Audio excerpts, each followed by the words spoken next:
एक राजा था जिसके यहाँ बेटा पैदा नहीं हो रहा था। उसे किसी तांत्रिक ने सलाह दी कि आप ही के राज्य में किसी छोटे बच्चे की बलि चढ़ा दीजिए, अगले 1 साल में आपके यहाँ बेटा पैदा हो जाएगा। राजा ने ऐसा ही किया। अगले ही दिन ऐलान करवा दिया कि जिस घर से बच्चा दिया जाएगा उस घर को ढेर सारा धन दिया जाएगा।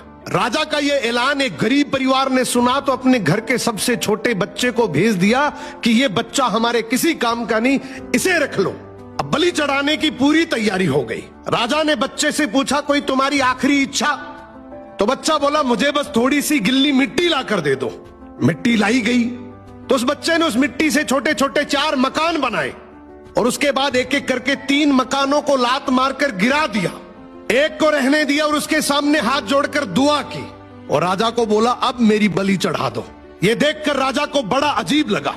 वो डर सा गया कि शायद बच्चे ने कोई तंत्र विद्या की हो। उसने बच्चे से पूछा, तूने ये क्या किया था?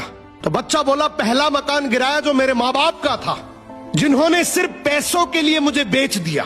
दूसरा मकान रिश्तेदारों का था, उन्होंने भी मेरे माँ बाप को ऐसा करने से रोका नहीं, तो उनका भी मकान गिरा दिया।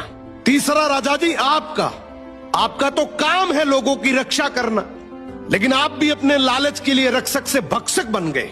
आपने तो अपने लालच के लिए मेरी जिंदगी खत्म करने की सोच ली, तो मैंने आपका भी महल गिरा दिया। और ये चौथा मेरे भगवान का घर है, उसके सामने मैंने हाथ जोड़कर कह दिया कि अब सब तू संभाल लेना।